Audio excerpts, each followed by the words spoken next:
This is Clinical Conversations. I'm your host, Joe Elia. The current pandemic is leaving its mark all over the place, and one obvious area is in medical research. Clinicians are often hearing about new findings on their car radios on the way home or on social media. The credibility of that information is key. Our guest this time is Dr. Paul Sachs. He's a contributing editor on NEJM Journal Watch Infectious Diseases, clinical director of the HIV Program and Division of Infectious Diseases at Brigham and Women's Hospital, and also a professor of medicine at Harvard Medical School. Globally, he's probably best known for his lively blog, HIV and ID Observations, which he posts almost every week on the NEJM Journal Watch site. Welcome, Paul. Thanks, Joe, for inviting me. I've been reading your most recent blogs, which I'll remind listeners are all available at blogs.jwatch.org. One of the most recent is titled, Reaching Out to Infectious Disease Doctors in COVID-19 Hotspots. You must be truly exhausted. I get the sense that you're talking more to working clinicians than policymakers or professors like yourself. Whom do you imagine is reading your observations? Well, I actually meant it for the entire infectious disease community. If you think back a million years ago, March 2020, we're starting to hear about this terrible thing that was coming our way. We all knew it was coming. We didn't know exactly when it was going to happen. And then it happened at different times in different parts of the country. So while we were preparing here in Boston and New York City was getting slammed, other parts of the United States were preparing too, but they didn't get hit the way we did in the Northeast. So, I have colleagues in Alabama and Atlanta and Florida and Texas and Arizona, and, things were pretty quiet there. They did have occasional cases. And what happened was that unlike here, where we really got hit hard and we fortunately, at least for now, knock wood, things are very quiet. For them, they had a period of relative quiet and then a large number of cases. So they've had to sustain this intense involvement with COVID-19 response right from the beginning. Very tough. Yeah. You've been at this for just over 12 years with the stated purpose, and I'll quote, commenting on interesting HIV, infectious diseases, and other medical and not so medical news. Is that still your purpose, and what has the reaction been over the 12-year span? Well, it's been really gratifying in a way that I never could have imagined. I've always kind of imagined myself someday becoming a writer. I'm a frustrated comedy writer, never quite made it to Hollywood. But I went to medical school and I went into this fascinating field and I thought, why not write about infectious diseases? And I'll tell you, my inspiration for the format really were some of the great blogging in the early 2000s, mid 2000s, where writing just exploded on the internet. And I thought, wow, all this great writing available for free. Let me try my hand at it. And I got to thank Matt O'Rourke at NEJM Journal Watch for giving me the opportunity to do it. Well, in the not-so-medical department, you've been known to sprinkle in cartoons and lately dog videos. Olive and Mabel, two Labradors. I'll just say it's British genius comedy. But what's that got to do with infectious diseases, Paul? Well, there's this strategy that every infectious disease doctor does when you're talking to patients is you ask them about their exposures. And one of the ways we ask about exposures is you ask about pets. And of course, I wouldn't probably be so fixated on the dog videos if I didn't have a dog myself, which I truly love. But there is this sort of funny aspect of infectious diseases where you ask someone about their pet and then they look at you like, are you out of your mind? I remember one unfortunate person who had a motorcycle accident and we got to the point where we were asking about pets and he then acknowledged that yes, he did have a new parakeet. And then our infectious disease fellow I was working with said, and what's your parakeet's name? And he told us, Fruit Loop. And I thought that's a very funny name. Of course, it had nothing to do with his motorcycle accident or why we were seeing him, but there are times when it is highly relevant. And, there have been many times when we've seen people, and for example, they've acquired an infection from their pet, and sadly, sometimes it is their beloved dog.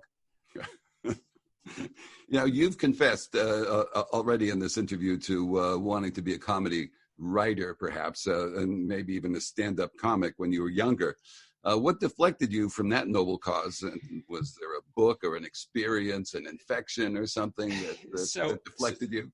Yeah, well, probably the thing that deflected me the most, and I'm going to say this because I've acknowledged this on the site, is my father. My father, who's a physician himself, comes from a long line of physicians, and his attitude essentially was, if you're okay in science, then you become a doctor. And he could not understand why his son, who was okay in science, that's me, would consider do something like comedy writing. And he basically said, just go to medical school. And then after that, if you still want to be a comedy writer, see if you can make it work.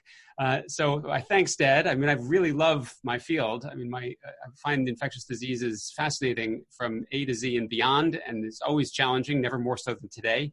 And you know, I get to do some things that are sort of vaguely related to comedy writing. I do want to also say that in college, I had some truly outstandingly talented friends who became professional comedy writers. And frankly, I don't have their chops. You can drop some names if you'd like. Yeah, you know, well, he was very kind to let me interview him about his own experience with a life-threatening disease. But one of my friends in college was Andy Borowitz. Andy Borowitz, of course, is a prolific writer now for the New Yorker, mostly a political satire, but he's just an extraordinarily talented person. And then another brush with greatness is that Conan O'Brien. Conan O'Brien was a college friend of mine, and his father actually is an infectious disease specialist. So it all comes around eventually. You serve as a kind of medical cultural reporter on rather mysterious viral infections, HIV and COVID-19. Information on these diseases, and especially now COVID-19, comes at us unremittingly. Is it a hopeless task to try to keep up, or is it essential to try to keep up? And how do you as a reporter keep up for other clinicians? Well, I would say it's essential to keep up. And the way that we keep up is different from the way it used to be. You know, it used to be you would get your journal mailed to you every week or every month, depending on the frequency. And you would pore over the table of contents and read the abstracts and the interesting papers. You'd read the methods, et cetera, and then the results. Now, rapid fire medical information comes at you really quickly. I want to say that there are some good things about Twitter. Twitter actually is a great place to see medical information very quickly, but it's not adjudicated. So the next step after seeing that information is to try to look at it critically. And I think a really good example of that is the dexamethasone treatment for COVID-19. The first I heard of that was, of course, on Twitter. This group in Britain was promoting their results and it was very exciting that they had a press release showing a randomized clinical trial that improved survival with dexamethasone. And I kind of made the point after seeing their summary that it should become standard of care for people with COVID-19 who met the criteria that they used in their trial. And as a result, practice changing. Their study was practice changing, and now it has been given the blessing of the New England Journal of Medicine. And I think we can say without much risk of bias that is very, very high praise indeed to be accepted as a paper in that journal. Yes, I think you're right. And finally, as a reporter yourself, is there a question you wish I'd asked that I didn't? Well, one thing I do on my blog is I try to write in my own voice. And that is something that I feel like medical journals could use a bit more of. And if I were to give some feedback to some of the medical journals, it would be this. It would be that there is a role for the human being's voice in the august pages of these journals. It doesn't all have to be edited to fit the house style. So that's just one pitch for that.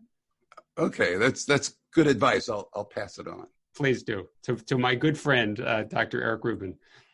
Thank you, Dr. Sachs, for talking with us today. Thanks very much, Joe. That was our 272nd episode, all of which are available free at podcasts.jwatch.org. Our executive producer is Kristen Kelly, and we come to you from the NEJM Group. I'm Joe Elia. Thank you for listening.